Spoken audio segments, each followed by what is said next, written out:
आज की मुरली है 16 जुलाई सन 65 की। रिकॉर्ड चला है तकदीर जगा कर आई हूँ। कौन कौन बोला? आत्मा बोली मैं तकदीर जगाकर आई हूँ। माना तकदीर जगाकर आई हूँ, फिर बाबा के पास आने की क्या दरकार है? तकदीर तो जगी हुई है। नहीं, इसका अर्थ ये हुआ कि 63 जन्मों में जो मैंने कर्म किए हैं वो ऐसे शुभ कर्म किए हैं कि मेरी तकदीर ऑलरेडी जगी हुई है, सिर्फ नए कल्प के लिए नूद करनी है। ओम शांति। अब बच्चे जानते हैं कि हम ब्रह्मा मुखवंशावली ब्राह्मण हैं।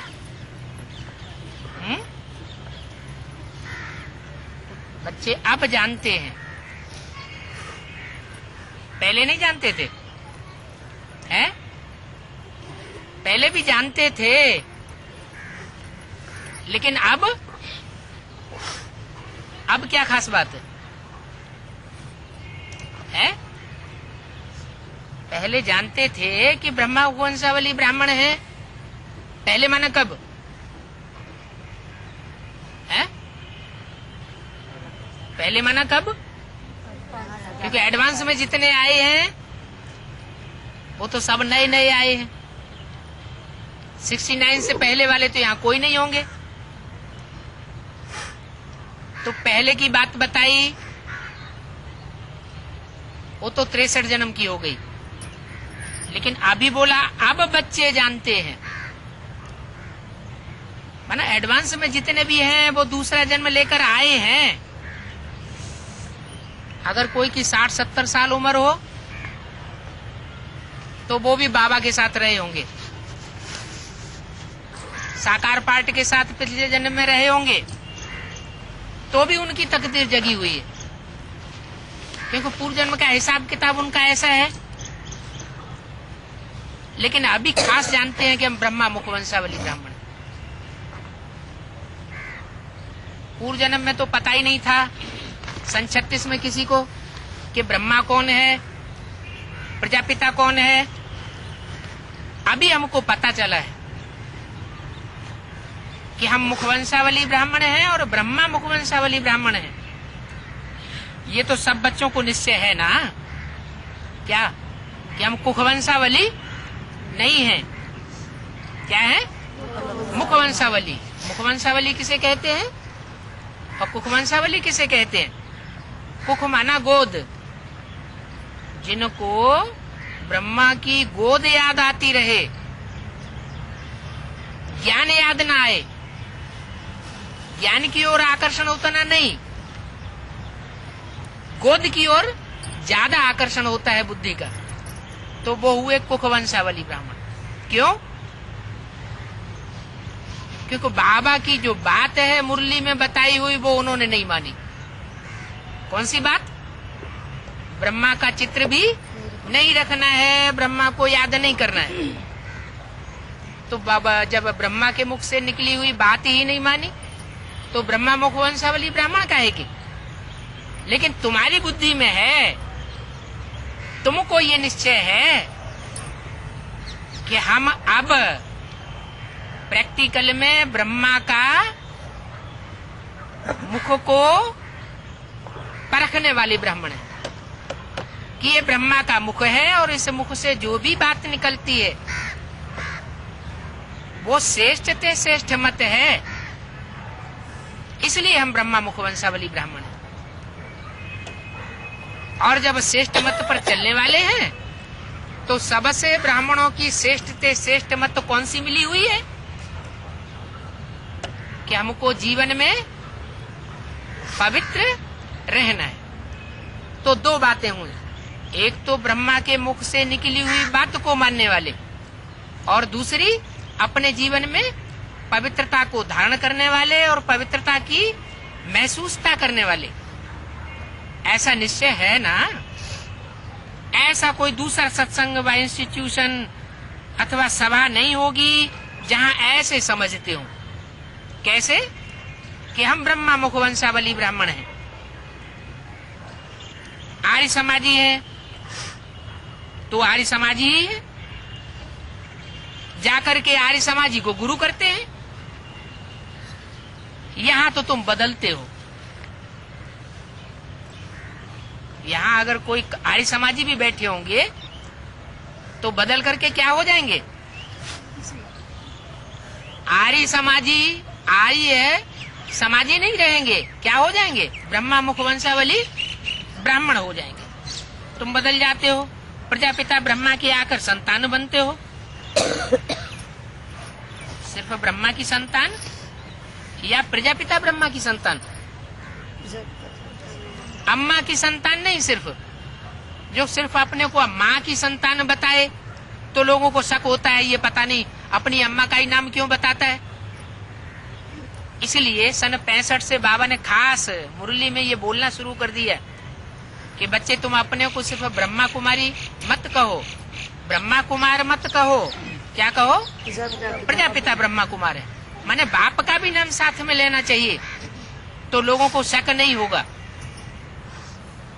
और दूसरी जगह कहाँ भी संतान नहीं बनते हैं। ऐसे नहीं कहेंगे कि आर्य समाजी गुरु का मैं संतान हूँ, क्या कहेंगे? गुरु का शिष्य हूँ, चिदाकाशी का संतान हूँ, ऐसे तो नहीं कहेंगे, फॉलोअर्स कहलावेंगे। यहाँ तुम जानते हो हम ब्रह्मा मुख वंशावली ब्राह्मण हैं, वो हमारा बाबा है। क्या? सन 65 में ब्रह्मा के मुख से शिव बाबा बोलते हैं, क्या बोलते हैं?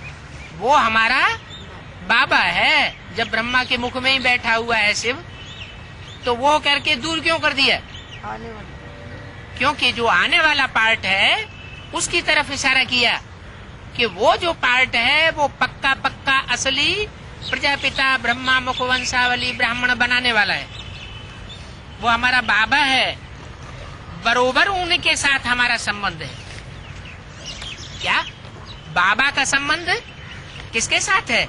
उनके साथ, इनके साथ नहीं। माना ब्रह्मा के साथ बाबा का संबंध नहीं है, हमारा उस आने वाले पार्ट के साथ बाबा का संबंध है। जैसे कुटुंब का संबंध होता है, यहाँ भी संबंध है। ऐसे नहीं कह सकते कि ये हमारा गुरु है। तुम समझते हो हम बाबा के हैं, बाबा फिर शिव डाडे का बच्चा है। क्या? जिस तन में बाबा माना प्रजापिता ब्रह्मा के तन में बाबा प्रत्यक्ष होता है, वो बाबा हमारा बाबा है। लेकिन वो बाबा खुद किसका बच्चा है? वो भी तो किसी का बच्चा होगा। बाबा फिर शिव डाडे का बच्चा है। ये कहां से आया? कौन हुआ शिव डाडे? दादा लिखराज? दादा लिखराज तो सिर्फ ब्रह्मा का टाइटल है। ब्रह्मा माना किसी का बच्चा है, ब्रह्मा भी रचना बताई है, तो बाबा किसका बच्चा है?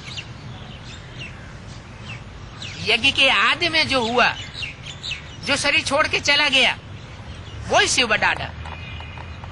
तो शिव डाडा का बच्चा है। यह बात भी तुम यहाँ पूछते हो।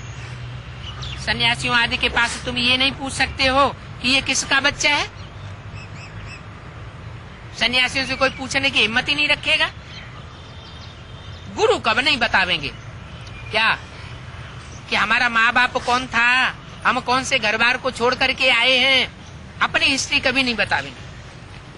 उनको तो झट लौकिक संबंध याद आ जाएगा, तुमको पारलौकिक बाप याद आता है। तो हमारा डाडा है, जो पारलौकिक बाप है वो हमारा डाडा है। डाडा किसे कहते हैं? बाप का भी बाप। सभी आत्माओं का बाप है, शरीरधारियों का बाप नहीं है। क्या? जीवात्माओं का बाप नहीं है। किसका बाप है? आत्माओं का बाप कौन? जो प्रजापिता का भी डाडा है, माना बाबा का भी जो डाडा बाप है वो हमारा सबका डाडा है। वो बेहद का बाप परम पिता परमात्मा अभी सन्मुख बैठ कहते हैं। अभी माना कब? अभी वर्तमान में सन्मुख बैठ कहते हैं, हे बच्चों, उन बिगर सभी को बच्चे कोई समझ नहीं सकता। क्या? वही डाडा है, शिव बाप कहो, आत्माओं का बाप कहो, बाबा का भी बाबा कहो, उनके बगैर सारी सृष्टि की आत्माओं को, मनुष्य आत्माओं को कोई अपना बच्चा समझ नहीं सकता। क्यों? क्योंकि वही एक विश्व कल्याणकारी है और सबके अंदर कुछ न कुछ ईर्ष्या देश आ जाता है। भले जगत गुरु कह देंगे, परंतु जगत का पिता कब नहीं कह सकते। जगत गुरु भी टाइटल रखा लेते हैं, क्योंकि सारे जगत की आत्माएं तो उनको गुरु मानती नहीं। भारतवर्ष में ही 4 शंकराचार्य है जिनको जगत गुरु का टाइटल स्पेशल मिल जाता है, लेकिन भारत के भी सारे लोग क्या उनको अपना गुरु मानते हैं? नहीं। लेकिन बताया कि कोई भी उनको जगत गुरु कहेगा, परंतु जगत का पिता कब नहीं कह सकेंगे कि सारे जगत का ये पिता है। ये बेहद का बाप ब्रह्मा द्वारा बैठ समझाते हैं, तुम शिव बाबा के बच्चे तो हो ही। अभी आकर के ब्रह्मा मुखवंशावली बने हो। क्या? परमधाम में भी जब तुम आत्माएं थी तो शिव बाबा के बच्चे थे। इस सृष्टि पर भी 5000 वर्ष पूर्व जब शिव बाबा आया था और तुमने आत्मिक स्टेज धारण कर ली थी, ऐसा संगठन बनाया था जिस संगठन में सबकी आत्मिक स्टेज थी, तो उस संगठन का वायुमंडल तुमने ऐसा बना दिया था जैसे परमधाम। तो तुम उस समय भी आपस में भाई भाई की वृत्ति में बैठे थे। तुमने अनुभव किया कि हम एक बाप की संतान, आत्मा आत्मा आपस में भाई भाई हैं। अभी आकर के ब्रह्मा मुखवंशावली बने। अभी शिव के बच्चे नहीं कहेंगे, क्या कहेंगे? ब्रह्मा के मुखवंशावली, अर्थात जीते जी शूद्र वर्ण को छोड़ करके अब इनको बाप बनाया है। शूद्र वर्ण किसे कहा जाता है? जो अपनी क्षुद्र प्रवृत्तियों को छोड़ते नहीं है, छोड़ने का अंजाम भी नहीं करते हैं। कौन सी क्षुद्र प्रवृत्तियां? श्रेष्ठाचारी और भ्रष्टाचारी कहा जाता है। जो श्रेष्ठ इंद्रियों से आचरण करते हैं वो श्रेष्ठाचारी, और जो भ्रष्ट इंद्रियों से आचरण करते हैं उन आचरणों को छोड़ नहीं पाते, वो हो गए क्षुद्र। तो तुमने अभी शूद्र वर्ण को छोड़ करके अब इन ब्रह्मा को अपना बाप बनाया है। हमारा वर्ण ब्राह्मणों का है, ब्रह्मा शिव बाबा का बच्चा है। प्रजापिता ब्रह्मा भी शिव बाबा का बच्चा है और ब्रह्मा भी शिव बाबा का बच्चा है। कब हुआ? ब्रह्मा का बच्चा हम बच्चे, और ब्रह्मा बच्चा है शिव बाबा का। तो कौन सी शख्सियत को शिव बाबा का बच्चा ब्रह्मा कहेंगे? माने वो शिव बाबा कौन? 69 से पहले ब्रह्मा था ना, तो उनका बाबा कौन? जरूर कोई यज्ञ में था ना, क्योंकि बाबा तो कहा जाता है साकार और निराकार के मेल को। निराकार आत्मा जब साकार शरीर में प्रवेश करती है तो बाबा कही जाती है। तो ब्रह्मा का बाबा कौन? यज्ञ के आदि में सन 36 में जिस व्यक्तित्व के द्वारा ब्रह्मा बाबा के साक्षात्कारों का क्लैरिफिकेशन मिला, उसी में शिव ने पहले प्रवेश किया, वही ब्रह्मा का बाबा हुआ।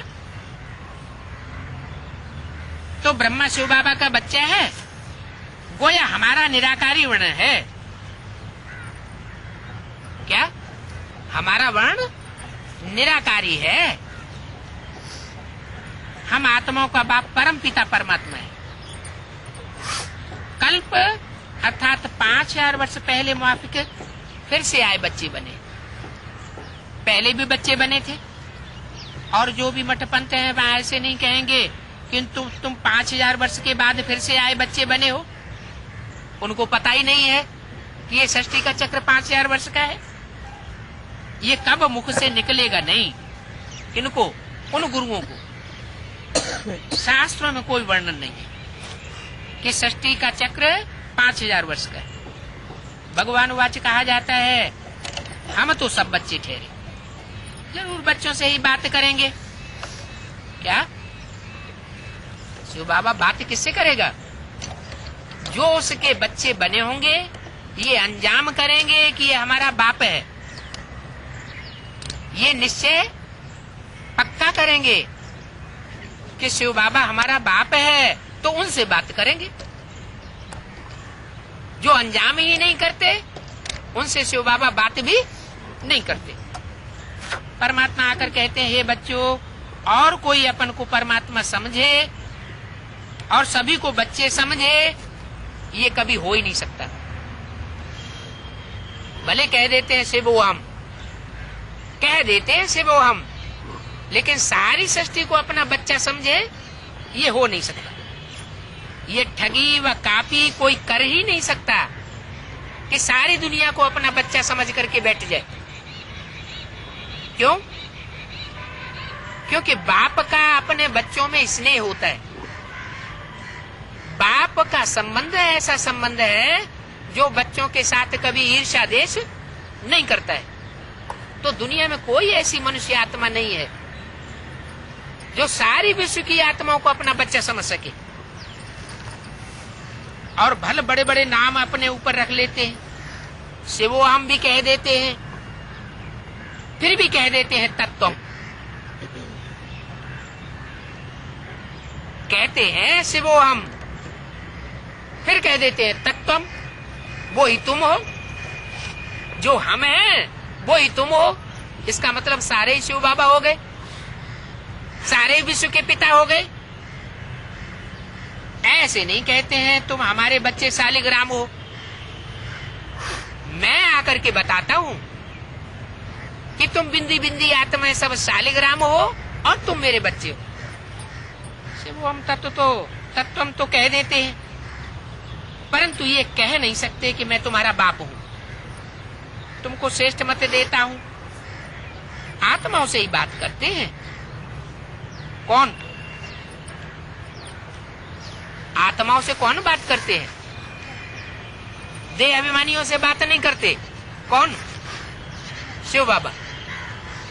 शिव बाबा अपने बच्चों से बात करते हैं। और कौन से बच्चों से बात करते हैं? जो आत्माभिमानी बच्चे हैं, अपने को आत्मा समझ करके बैठते हैं, उन बच्चों से बात करते हैं। जो देवान की स्टेज में बैठने वाले बच्चे हैं उनसे बात नहीं करते। अब मुझ बाप को याद करो। आत्माओं से क्या बात करते हैं कि अब मैं आया हुआ हूं और मेरे से तुम बाप का संबंध जोड़ करके मेरे को याद करो। तुमने इस शरीर के साथ भक्ति मार्ग में अथाह ठोकरें खाई है। परमात्मा से मिलने के लिए 63 जन्म ठोकरें खाते रहे। गुरु लोग कहते हैं ये यज्ञ तप आदि करना ये भगवान से मिलने के लिए रास्ते हैं। भगवान आगे आवेंगे भी तो घर बैठे आ जावेंगे। तो भारत शिव बाबा का घर है ना। कहाँ आता है? दूसरे देशों में तो आता नहीं। कहाँ आता है? भारत में आता है। तो भारत शिव बाबा का घर है ना, क्योंकि जन्म यहाँ लेते हैं। जहाँ कोई जन्म लेता है वही उसका घर हो जाता है। शिव के मंदिर भी है भारत में। शिव बाबा का घर है तो ऐसा देश सिर्फ एक ही है जहाँ शिव के सबसे जास्ती मंदिर है। ये यादगार है कि शिव ने भारत में आकर के जन्म लिया था। भारत उसका जन्म है। तो उस मंदिर को नाम क्या दिया है? शिव के मंदिर को क्या नाम दिया है? शिवालिक, शिवालय। क्या नाम दिया है? आलय माने घर, आलिक माने भी चोटी, चोटी का घर। कैसा घर? चोटी का घर। तो शिवालिक पहाड़ी मशहूर है और भारतवर्ष में गांव गांव में, शहर शहर में शिवालय बने हुए हैं। शिव का जन्म भी मनाते हैं, शिवरात्रि। परंतु कुछ समझा नहीं सकते हैं शिव के जन्म के बारे में।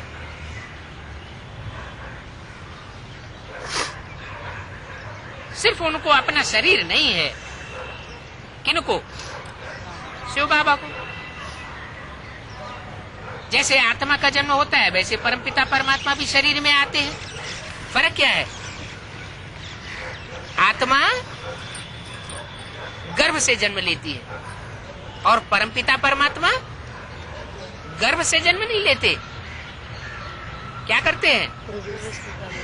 प्रवेश करते हैं, और जिसमें प्रवेश करते हैं उसके द्वारा संसार में प्रत्यक्षता रूपी जन्म लेते हैं। तो उनको अपना शरीर नहीं है। ब्रह्मा विष्णु शंकर को भी सूक्ष्म शरीर है,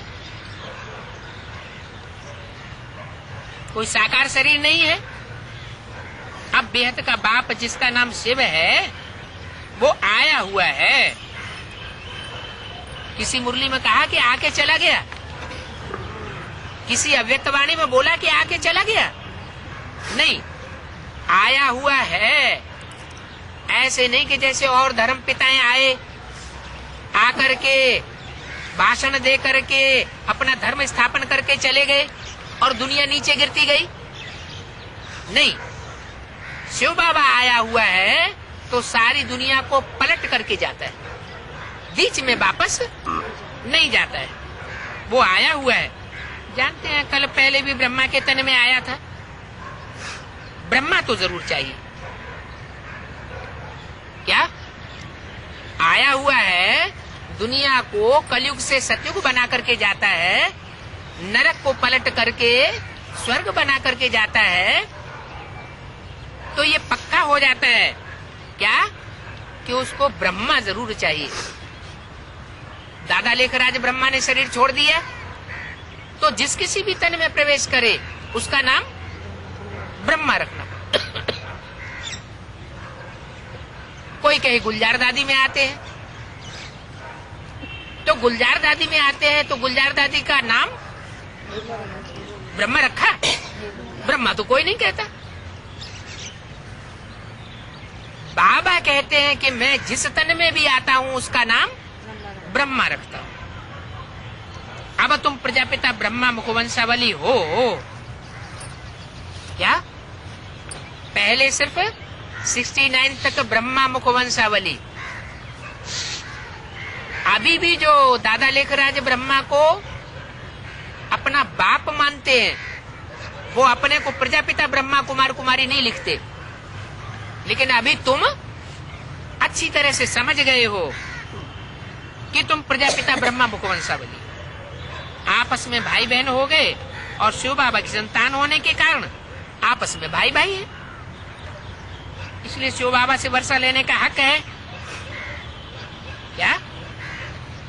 आपस में भाई भाई हैं, इसलिए शिव बाबा से हमको वर्षा लेने का हक है। कौन सा वर्षा? मुक्ति और जीवन मुक्ति का। तो हम आत्मा हैं, आत्मा के रूप में बाप के बच्चे हैं, आपस में भाई भाई हैं। तो वर्षा कौन सा लेंगे? कोई स्थूल में महलमाड़ियों अटारियों का वर्षा लेंगे? सुखधाम शांतिधाम ईंटों के भवन का वर्षा लेंगे? कोई म्यूजियम का वर्षा लेंगे? या आत्मा सूक्ष्म है तो वर्षा भी हमारे सूक्ष्म होगा। कौन सा वर्षा होगा पहले? जब हम आत्मा बनते हैं, बाप के बच्चे बनते हैं, तो हमको वर्षा भी आत्मिक रूप में सबसे पहले बुद्धि का वर्षा मिलता है। मन बुद्धि हमारी गतिमान हो जाती है। जो गतिमान बुद्धि होती है उसको कहा जाता है गति का वर्षा। माना हमारी बुद्धि गतिशील हो गई, देह और देह के संबंधों में बुद्धि टिकने वाली नहीं रही। तो ये हुआ पहला वर्षा, मुक्ति का वर्षा। और फिर जब मुक्ति का अनुभव कर लें तो मुक्ति का अनुभव करने के बाद फिर आती है बात कि शरीर में रहते हुए ही हम दुख अनुभव न करें, सुख ही सुख अनुभव करें। कोई हमको कितना भी दुख देने की चेष्टा करे, लेकिन ज्ञान की शक्ति से, योग की शक्ति से, परमात्मा प्यार की शक्ति से हम उस दुख को भी निवारण कर दें, दुख को भी सुख में बदल दें। ऐसी हमारी मन बुद्धि की स्टेज हो जाए तो उसको कहेंगे हमको इस शरीर में रहते रहते भी सुख और शांति दोनों का वर्षा मिला। वर्षे पर बच्चे का हक लगता है, बच्ची का नहीं लगता। क्या? जब तक हम आत्मिक रूप में स्थित नहीं होंगे, भाई बहन का भी अगर देहभान आता रहा तो मुक्ति, जीवन मुक्ति का वर्षा, जो बाप का वर्षा है सुप्रीम सोल का, वो हमको महसूस नहीं होगा। तो निराकार बाप जो साकार तन में आकर के वर्षा देता है मुक्ति, जीवन मुक्ति का, उस पर बच्ची का हक नहीं लगता। क्यों? क्यों नहीं लगता है? इसलिए कहा कि बच्ची जो है वो तो माता बनती है। माता धरणी कही जाती है। धरणी में कुछ न कुछ देहभान रहता है। क्या? अगर कोई बच्चियां हैं आत्मिक स्टेज में टिकने की पक्की प्रैक्टिस कर ले तो वो रुद्रमाला के मणके बन जाएंगे, और रुद्रमाला के मणके बन गई तो वो जन्म जन्मांतर राजा बनेंगी, और जिसके कारण उनको पुरुष चोले ज्यादा ग्रहण करने पड़ेंगे। उनकी आत्मा में पुरुष वृत्ति के संस्कार आ जाएंगे। तो तुम मेरे बच्चे हो, बच्चियां नहीं। मेरे माने किसके? सुप्रीम सोल बाप के। वर्षे पर बच्चे का हक लगता है, बच्ची का नहीं। और यहाँ वहां नहीं, माउंट आबू में क्या? यहाँ तुमको ये हक लगता है। क्या हक? कि तुम बाप का वर्षा लेने के काबिल बनते हो, आत्मिक स्थिति में स्थित हो जाते हो, आत्मा बन जाते हो। तो आत्मा बन गए माने हम शिव बाबा के क्या बन गए? बच्चा बन गए। वर्षे पर बच्चे का हक लगता है, बच्ची का नहीं लगता है। तो तुम सबका हक है, क्योंकि तुम आत्मा भाई भाई की स्टेज में टिक जाते हो। हक किस लिए है? भाई बहन का भी भान न आए, भले संसर्ग संपर्क में भी आए, लेकिन स्टेज कैसी हो जाए? आत्मा आत्मा भाई भाई की स्टेज, वो अंदर से अनुभूति होनी चाहिए। अनुभूति में जब ये बात पक्की हो जाती है तब कहेंगे कि हम सुप्रीम सोल बाप का वर्षा लेने काबिल बने। तो तुम सबका हक है बाप से वर्षा लेने का। किन सबका? सबका माने कितने का है? तुम सबका हक है माने कितने का हक है? 500 करोड़ का। 500 करोड़ तो देववान को छोड़ ही नहीं पाते। अच्छा 33 करोड़ देवताओं का? 33 करोड़ देवताएं भी देववान को नहीं छोड़ पाते। इसलिए कलयुग के अंत तक देवात्माएं उतरती रहती हैं देवता धर्म की। तो क्या सतयुग में जो आत्माएं आती हैं 9 लाख, उनके लिए कहेंगे क्या कि वो मुक्ति, जीवन मुक्ति का वर्षा इस शरीर से पाती हैं? उनके लिए भी नहीं कहेंगे। वो भी अपने देह के भान को छोड़ नहीं पाते, इसलिए उनको देह छोड़नी पड़ती है। तुम बच्चे हो क्या, जो प्रजापिता ब्रह्मा मुखवंशावली कहलाते हो, वो आत्मा आत्मा भाई भाई की स्टेज में टिक जाते हो। इसलिए तुम 4.5 लाख बच्चों का ये गायन है क्या? आत्मा आत्मा भाई भाई।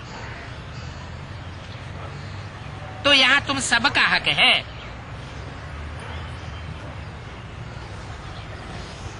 बाप से वर्षा लेने का।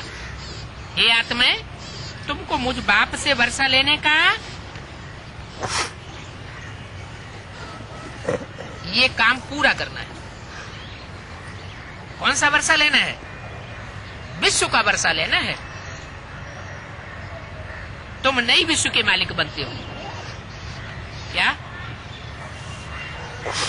कृष्ण जो मालिक बनेगा, जो सतयुग का पहला प्रिंस होगा, वो नए विश्व का मालिक नहीं कहा जाएगा।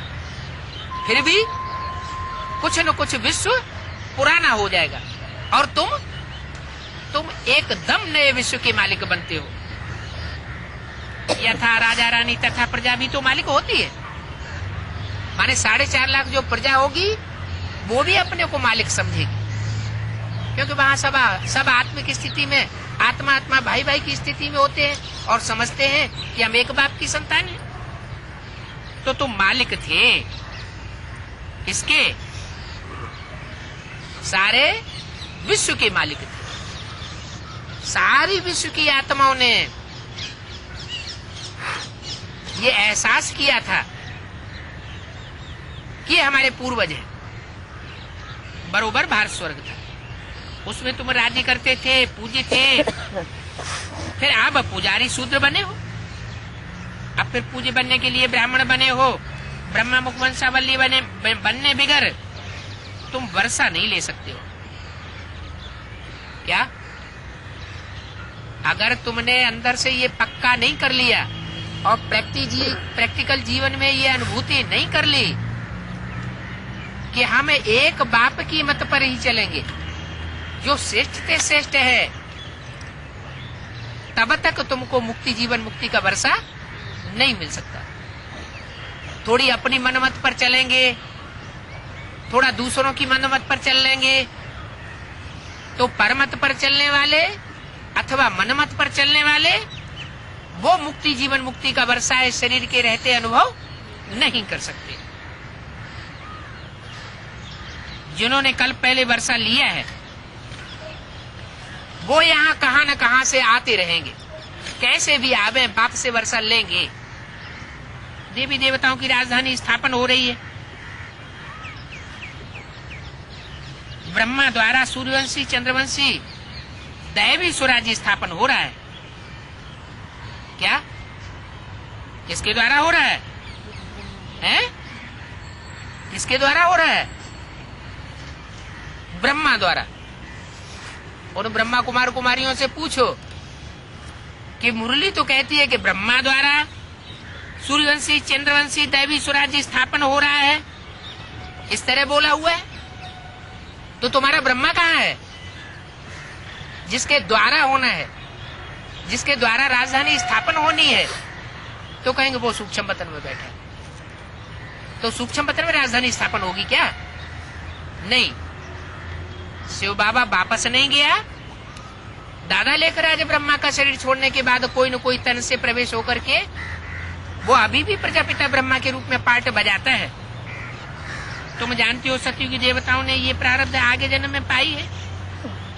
अब इस अंतिम जन्म में फिर से वो प्रारब्ध पाने के लिए परम पिता परमात्मा द्वारा तुम पुरुषार्थ कर रहे हो। तुमको पुरुषार्थ कराने वाला कोई मनुष्य गुरु नहीं है। किसके द्वारा पुरुषार्थ कर रहे हो? क्या? किसके द्वारा पुरुषार्थ कर रहे हो? स्वयं परम पिता परमात्मा के द्वारा तुम पुरुषार्थ कर रहे हो। स्वयं परम पिता परमात्मा तुमको मुक्ति, जीवन मुक्ति का वर्षा प्राप्त कराने के लिए पुरुषार्थ करा रहा है। 16/7/65 की वाणी का दूसरा पेज। तुम खुद कहते हो बाबा कल्प कल्प हम पाते हैं। तुमको ये बुद्धि में बैठ गया है कि कल्प कल्प ये वर्षा हम पाते हैं और कोई नहीं पाता है। अब 84 जन्मों का चक्र पूरा होता है। ये तुम्हारी बुद्धि में ये बैठ गया है कि 84 का चक्र पूरा हुआ। ये हमारा कौन सा जन्म है? अंतिम जन्म। अभी चक्र पूरा हुआ, फिर पहले जन्म से शुरू करेंगे। क्या? अभी संवत एक एक कहा जाएगा, जहां से हमको शुरुआत करनी है नए कल्प की, वह हमारा जन्म भी पहला होगा। पतित पावन की याद द्वारा तुम पावन बन रहे हो। क्या? किसकी याद द्वारा? हैं? किसकी याद द्वारा पावन बन रहे हो? वो तथाकथित ब्रह्मा कुमारी कुमार कुमारी तो कहेंगे कि दादा लेकर आज ब्रह्मा के तन में शिव बाबा आता था, उनके द्वारा हम शिव बाबा को याद करते हैं, यही तो कहेंगे। तो याद करते हैं तो उनके द्वारा, ये तो नहीं कहेंगे कि वो तन पतित पावन हुआ। यहाँ तो बोला है पतित पावन की याद द्वारा। किस तन की याद द्वारा? जो तन के द्वारा परमपिता परमात्मा शिव पतित पावन का उपाधि धारण करते हैं। पतितों को पावन बनाने वाले की प्रैक्टिकल उपाधि धारण करते हैं। उन पतित पावन की याद द्वारा तुम पावन बन रहे हो। जिसकी याद करेंगे वैसे ही बनेंगे। पतित को याद करेंगे तो पतित बनेंगे। तो देखा जा रहा है जो भी ब्रह्मा के शरीर को याद करने वाले ब्रह्मा कुमार कुमारी हैं, वो शरीर छोड़ते जा रहे हैं। क्या? उनका शरीर, जैसे ब्रह्मा का शरीर छूट गया वैसे उनका भी शरीर चोला छूटता जा रहा है। ब्रह्मा का अकाले मौत में शरीर छूटा तो बड़े बड़े ब्रह्मा कुमार कुमारियों का भी अचानक शरीर छूटता है। इसको योगाग्नि कहा जाता है। क्या? किसको? पतित पावन की याद को। जो पतित पावन की याद तुम करते हो, ये है असली योगाग्नि। धारणा तो हर एक की नंबरवार होती है। कोई कितने मार्क्स से पास होते हैं, कोई कितनी मार्क्स से पास होते हैं। सब्जेक्ट्स भी तो होती है ना। यहाँ कितनी सब्जेक्ट्स हैं?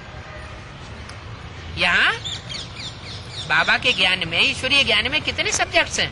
कितने? 4। ज्ञान, योग, धारणा, सेवा।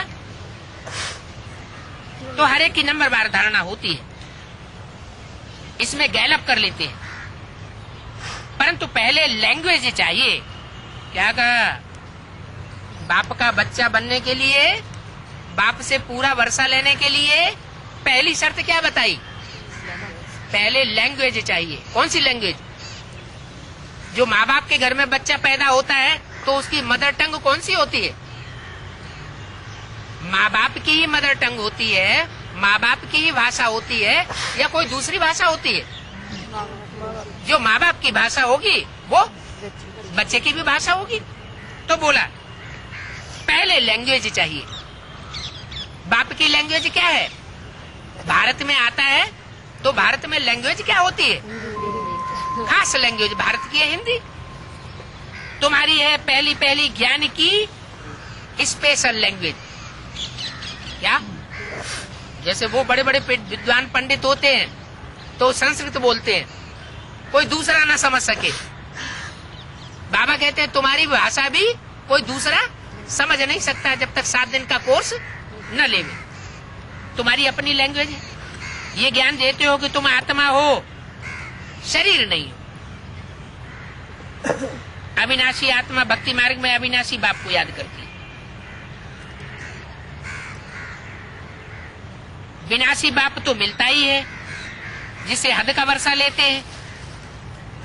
फिर भी दुख के समय हे प्रभु, हे परमपिता परमात्मा ये कहते तो है ना। कोई समय जरूर उनको बेहद बाप से वर्षा मिला है। किनको? कोई किसी को याद करता है तो किस लिए याद करता है? कुछ प्राप्ति हुई होगी तभी तो याद करता है। तो सारी दुनिया उस प्रभु को याद करती है, परमपिता परमात्मा को याद करती है। तो जरूर परमपिता परमात्मा से हर आत्मा को कुछ न कुछ प्राप्ति हुई है। उनको बेहद के बाप से वर्षा मिला है। बल तुम्हारे गुरु गुसाई हैं, वो भी हे ईश्वर हे प्रभु तो कहेंगे।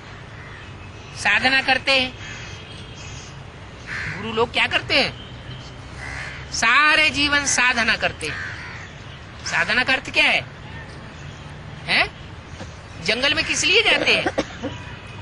जंगल में इसलिए जाते हैं कि हमारी इंद्रियां जो पतित बन जाती हैं, घरगृहस्थ के कीचड़ में रहते रहते, वो जंगल में जाकर के हम इंद्रियों को साध लें, इंद्रियों की शक्ति क्षीण न होवे, तो साधना करते हैं। लेकिन उनको ईश्वर की साधना थोड़ी ही करनी होती है। वो थोड़े ही जानते हैं कि मन बुद्धि ईश्वर में कैसे सदेगी। सब साधना अथवा तपस्या करते हैं,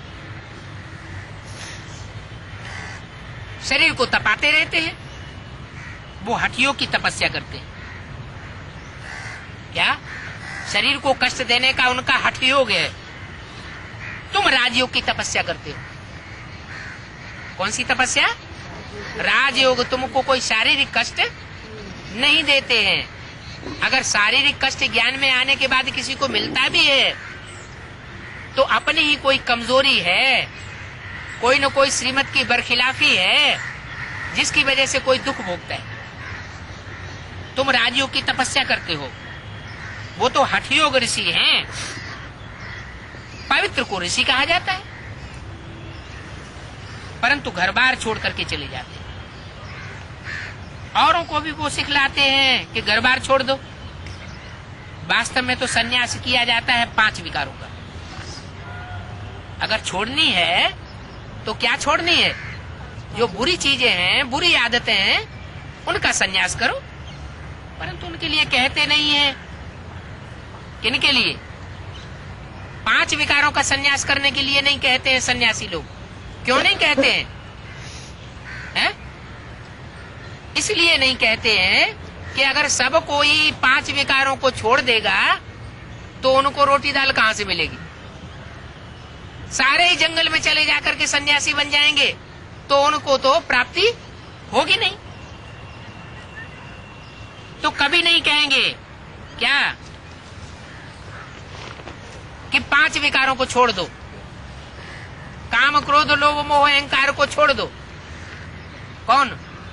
गुरु लोग नहीं कहेंगे। वो भी शादियां करवाते रहते हैं। क्या दुनियावी गुरु लोग ही करवाते रहते हैं कि ज्ञान के अंदर भी ऐसे गुरु हैं जो विकारों को छोड़ने के लिए कभी नहीं कहते। क्यों? क्योंकि उनकी रोटी दाल बंद हो जाएगी। अब रावण बलवान पर जीत पानी है। ये 5 विकार रूपी जो बलवान है, अब तुम जीत पाते हो उनको। ईश्वरीय ताकत सिवाय कोई जीत नहीं सकता। किनको? रावण को सिवाय ईश्वरीय ताकत के कोई जीत नहीं सकता। तुमको ताकत मिलती है सर्वशक्तिवान से। परमपिता परमात्मा को ही सर्वशक्तिवान कहते हैं। क्या रावण कम शक्तिवान है? परमपिता परमात्मा को तो सर्वशक्तिवान कहते हैं, लेकिन रावण क्या उनसे कम है? क्या है? रावण को कम शक्तिवान कहेंगे या रावण को भी सर्वशक्तिवान कहेंगे? है? क्यों कहेंगे? है? क्यों कहेंगे रावण को सर्वशक्तिवान? इसलिए कहेंगे कि 2500 साल शिव बाबा का स्थापन किया हुआ राज्य चलता है और 2500 साल रावण का राज्य चलता है। तो रावण भी कोई कम शक्तिवान नहीं है। रावण राज्य कहा जाता है। किसका राज्य? रावण। रावयते लोकान, जो लोगों को रुलाता है, उसको रावण कहा जाता है। क्या अब अपनी अपनी जिंदगी में भी हम देख लें कि कहीं हम रावण को तो फॉलो नहीं करते हैं। हम भी तो कहीं अभी रावण के बच्चे नहीं हैं। अगर दूसरों को रुलाते हैं, दूसरे के दुख दर्द का ख्याल नहीं रखते, कोई ऐसी बात भी कह देते हैं जिससे दूसरे की आत्मा को दुख हो जाए, कोई ऐसा कर्म कर देते हैं जिससे दूसरे की आत्मा रो पड़े या आंखों से आंसू छलक आए, तो क्या हम रावण नहीं हुए? हम भी तो रावण हुए कि ब्रह्मा मुखवंशावली हुए हैं। कहेंगे? ये चलता रहता है। कभी हम रावण के बनते हैं और कभी राम के बनते हैं। रावण राज्य कहा जाता है। अभी राम का राज्य तो है नहीं। सारी दुनिया पर राज्य किसका है? रावण का राज्य। तो यथा राजा तथा प्रजा। हम रावण के राज्य में हैं। अपने को रावण के राज्य में जब समझ लेते हैं, उससे प्रभावित हो जाते हैं, तो हम क्या बन जाते हैं? हम भी रावण बन जाते हैं। रावण को 10 शीश दिखाते हैं। क्या दिखाते हैं चित्रों में? तो चित्र कहाँ की यादगार है? जरूर कभी रावण ने ऐसा चरित्र बजाया है। कैसा चरित्र? कि 10 सिर इकट्ठे हो गए। दुनिया में जो 10 बड़े बड़े धर्म फैले हुए हैं, उन 10 धर्मों में कोई तो आत्मा ऐसी होगी जो अपने धर्म में, अपने अपने धर्म में सबसे ज्यादा पावरफुल होंगी, सबसे जास्ती विकारी होंगी। तो ऐसी 10 आत्माएं, 5 विकार रावण के शीश और 5 प्रकृति के शीश, पृथ्वी जलवायु अग्नि आकाश, वो भी चैतन्य रूप धारण करते हैं। ये 10 मिलकर के रावण का रूप बनता है। रावण स्थूल दिखाते हैं। तो स्थूल दिखाते हैं तो ये यादगार कहाँ की है? ये भी संगम युग की यादगार। जरूर संगम युग में वो रावण स्थूल रूप भी धारण करता है। अभी चेहरे तैयार हो रहे हैं। क्या? अभी चेहरे तैयार हो रहे हैं। कौन राक्षस संप्रदाय है और कौन राम संप्रदाय। किसका चेहरा देवी देवता का है और किसका चेहरा राक्षस राक्षसी का शास्त्रों में प्रसिद्ध होने वाला है। रावण इसलिए स्थूल दिखाते हैं, राम अति सूक्ष्म दिखाते हैं। क्या? जब रामलीला खेलेंगे तो राम को छोटा दिखाएंगे और रावण को बहुत बड़ा। हर साल रावण का चित्र बढ़ता चला जाता है। तो जरूर जब तक रावण खत्म न हो तब तक उसका देहभान बढ़ता रहता है। राम को स्टार की यादगार में छोटा दिखाते हैं। माने राम जो पार्ट बजाता है वो आत्माभिमानी स्टेज का पार्ट बजाता है और रावण अथवा रावण संप्रदाय काहे का पार्ट बजाते हैं? देवभान का पार्ट बजाते हैं। इसलिए रावण को बड़ा चित्र दिखाते हैं, राम को छोटा छोटा दिखाते हैं। अब फर्क देखा किसका? राम और रावण का। अब फर्क प्रैक्टिकल में देखो। क्या? अब तुम ब्राह्मण बने हो, तुम्हारी बुद्धि में ज्ञान आ गया है, तो देखो कि अभी ब्रह्मा का पुत्र बनने के बाद, ब्रह्मा की पुत्री बनने के बाद, अपने को ब्रह्मा कुमार कुमारी कहलाने के बाद रावण का स्थूल पार्ट कौन बजाते हैं और राम संप्रदाय का पार्ट कौन बजाते हैं? तुम्हारी आत्मा में 84 जन्मों का पार्ट भरा हुआ है। राम है ही स्टार। जैसे आत्मा स्टार है, बाप कहते हैं मैं भी स्टार हूं, मेरे में भी पार्ट भरा हुआ है। मैं कोई बड़ी चीज थोड़े ही हूं। जो मंदिरों में इतना बड़ा शिवलिंग रख दिया है, मैं इतना बड़ा शिवलिंग नहीं हूं। तो क्यों रख दिया इतना बड़ा लिंग? कहीं कहीं तो बहुत बड़ा बड़ा लिंग बना देते हैं, लेकिन लिंग में बिंदु भी रखते हैं। सोमनाथ के मंदिर में जो पहला सोमनाथ का मंदिर बनाया था, उसमें स्टार रखा हुआ था हीरे का। इसका मतलब है कि लिंग है शरीर की यादगार।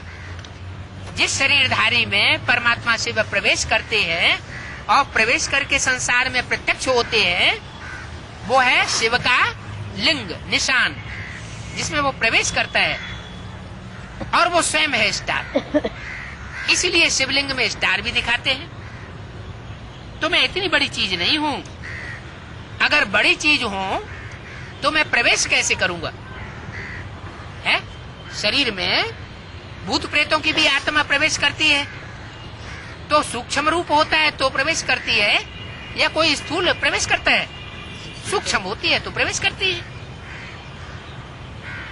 प्रवेश कैसे करेंगे? यहाँ तुमको बेहद का बाप बैठ समझाते, वहां मनुष्य समझाते हैं। क्या कहा? यहाँ की समझाने में और वहां की समझाने में क्या अंतर है? खास अंतर क्या है? यहाँ समझाने वाला कौन है? यहाँ स्वयं परमपिता परमात्मा तुमको समझाते हैं, और वहां दूसरी जगह जो भी गुरु गुसाई आदि समझाते हैं, वहां समझाने वाले कौन है? वहां देहधारी मनुष्य। जो कुछ शास्त्रों में लिखा हुआ है वो ही समझाते हैं। कौन? देहधारी गुरुओं की वाणी में और शिव बाबा की वाणी में क्या अंतर खास बताया? शिव बाबा की वाणी नई नई बातें सुनाएगी, नए नए पॉइंट समझाएगी, और मनुष्य गुरु जो कुछ उन्होंने पढ़ा होगा शास्त्रों में वो ही सुनाएंगे, दूसरा नहीं सुनाएंगे। क्या? जो शास्त्रों में पढ़ा होगा वो पढ़ करके सुनाएंगे। मुरली जिसे कहते हैं, अगर उसका भी कोई शास्त्र बना हुआ कागज पर छपी हुई है, तो मुरली में जो कुछ सुना हुआ है पढ़ा हुआ है वो ही दूसरों को सुनाएंगे, कोई नई बात नहीं सुनाएंगे। और शिव बाबा जिस तन में प्रवेश करते हैं उस तन के द्वारा नित नए नए पॉइंट्स सुनाते रहते हैं। तो मनुष्य गुरु क्या समझाते हैं और शिव बाबा क्या समझाते हैं? लिखा है भगवान वाच, शास्त्रों में लिख दिया मैं सर्वव्यापी। अगर सर्वव्यापी हूं जैसा शास्त्रों में लिख दिया है मनुष्य गुरुओं ने, तो सर्वव्यापी हूं, तो फिर मंदिरों में भटकने की दरकार ही नहीं। फिर तो हमारे में भी परमात्मा है, तुम्हारे में भी परमात्मा है, फिर भटकने की क्या बात? अब भगवान कौन सा हुआ कैसे पता चले? इसमें भी भगवान व्यापक, उसमें भी व्यापक, सब में व्यापक, तो फिर किसको याद करें? बुद्धि ही भटक जाती है। अभी परमात्मा बाप कहते हैं मैं सर्वव्यापी नहीं हूं, मैं एक व्यापी होकर के आता हूं। वो भूत प्रेत भी प्रवेश करते हैं तो उनका भी कोई मुकर्रर घोड़ा होता है, मुकर्रर शरीर में प्रवेश करते हैं, सब में प्रवेश नहीं कर सकते। क्या? किसमें प्रवेश करते हैं? उनका अपना कोई चोला होता है, सब में प्रवेश नहीं कर सकते। ऐसे ही शिव बाबा भी इस सृष्टि पर आते हैं तो उनका भी कोई मुकर्रर रथ होता है। जिस मुकर्रर रथ में आते हैं, कोई साधारण रथ में थोड़े ही आवेगा सुप्रीम सोल। जैसे इब्राहिम, बुद्ध, क्राइस्ट, वो भी कोई न कोई में प्रवेश करते हैं, क्योंकि देवी देवता सनातन धर्म की आत्माएं होती हैं, कोई दूसरे धर्म की तो आत्माएं होती नहीं। क्राइस्ट से पहले क्या क्रिश्चियन धर्म था? नहीं था। इब्राहिम से पहले क्या इस्लाम धर्म था? मोहम्मद से पहले क्या मुसलमान थे? नहीं थे। तो जरूर जो पहले थे देवी देवता सनातन धर्म की आत्माएं, वही दूसरे धर्म में कन्वर्ट होती हैं, उन्हीं में आकर के प्रवेश करते हैं।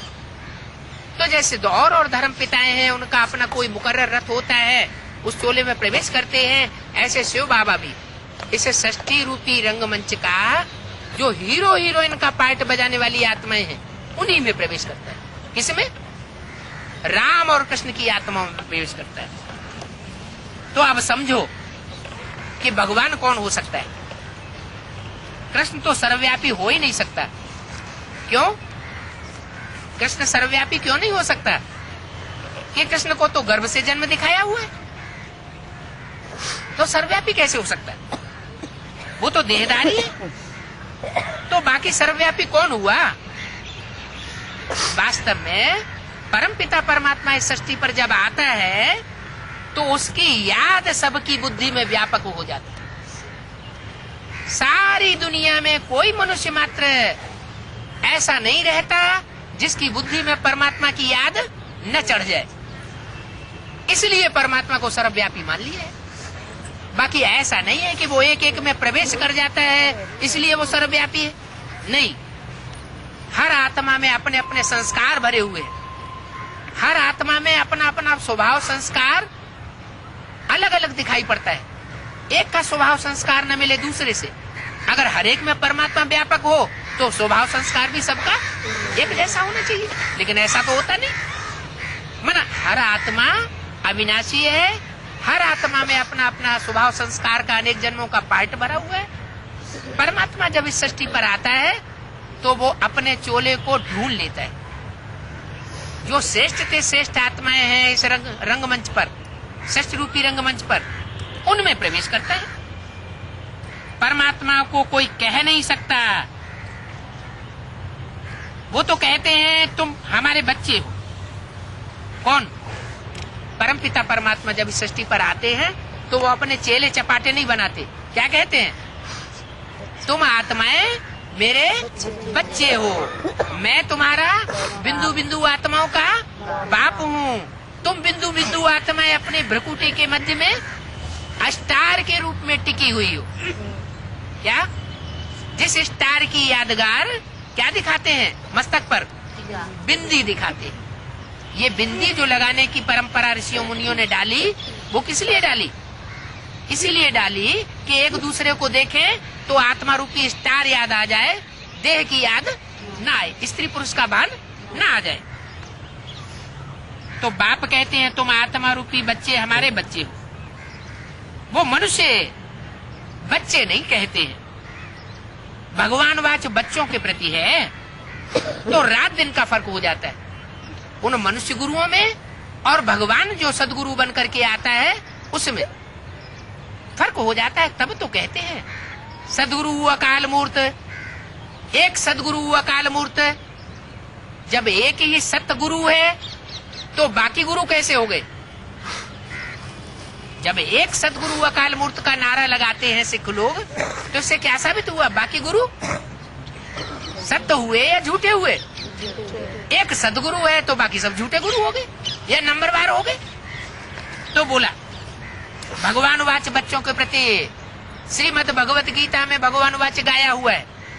वो सर्वशास्त्र शिरोमणि गाई जाती है। वो है भक्ति मार्ग की गीता। क्या? जो मनुष्य गुरु पढ़ करके सुनाते हैं, मनुष्य गुरु जिसका इंटरप्रिटेशन करते हैं, वो है भक्ति मार्ग की गीता। और ये है ज्ञान मार्ग की गीता जो मैं डायरेक्ट मुख से आकर सुनाता हूँ। क्योंकि कोई भी धर्म स्थापक आता है वो आकर के धर्म ग्रंथ लिखता नहीं है। क्राइस्ट ने कोई आकर के बाइबल नहीं लिखी, मोहम्मद ने आकर के कुरान शरीफ नहीं लिखी, गुरु नानक ने आकर के गुरु ग्रंथ साहब नहीं लिखा। वो धर्म पिताएं बोलते हैं डायरेक्ट मुख से, सुनने वाले उनको याद रखते हैं और बाद में कागज पे लिखा जाता है। तो ऐसे ही परमपिता परमात्मा शिव जब इस सृष्टि पर आते हैं तो डायरेक्ट मुख से बोलते हैं गीता का ज्ञान। वो कागज में लिखा नहीं जाता है। तो ये भगवान वाच बच्चों के प्रति बोलते हैं, डायरेक्ट बच्चों से बाप आकर के बात करते हैं। ये ज्ञान मार्ग है। ये आधा कल्प भक्ति चलती है और आधा कल्प ज्ञान मार्ग चलता है। रामकृष्ण के राज्य में ज्ञान मार्ग और द्वापर कलयुग में भक्ति मार्ग। भक्ति आती है द्वैत से, माना द्वापर से, जहां अनेक मत होते हैं, और ज्ञान आता है एक से, वहां अनेक मत नहीं होती। सतयुग त्रेता में रामकृष्ण का राज्य होता है, वहां एक मत होती है, एक धर्म होता है, एक राज्य होता है। इसलिए द्वैत का सवाल ही नहीं। द्वापर युग से अनेक अनेक धर्म आना शुरू होते हैं। तो जहां से अनेक धर्म आते हैं उसको कहा जाता है द्वापर युग, रावण राज्य, अनेक सिरों का राज्य। भक्ति कब से शुरू होती है वो भक्त लोग तो जानते ही नहीं। जब से द्वैत शुरू होता है, द्वापर शुरू होता है, तब से भक्ति शुरू होती है। दो दो मतों जब शुरू हो जाए दुनिया में, दो दो मत माना बुद्धि, दो दो बुद्धियों पर लोग चलना शुरू कर दे, एक धर्म नहीं रहता, दो दो धर्म,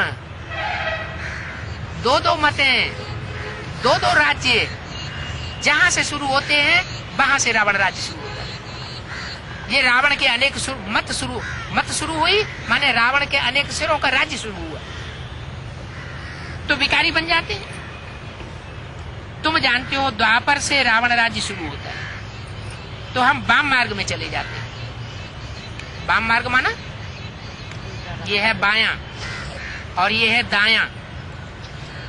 कौन से हाथ से अच्छा काम किया जाता है और कौन से हाथ से गंदा काम किया जाता है।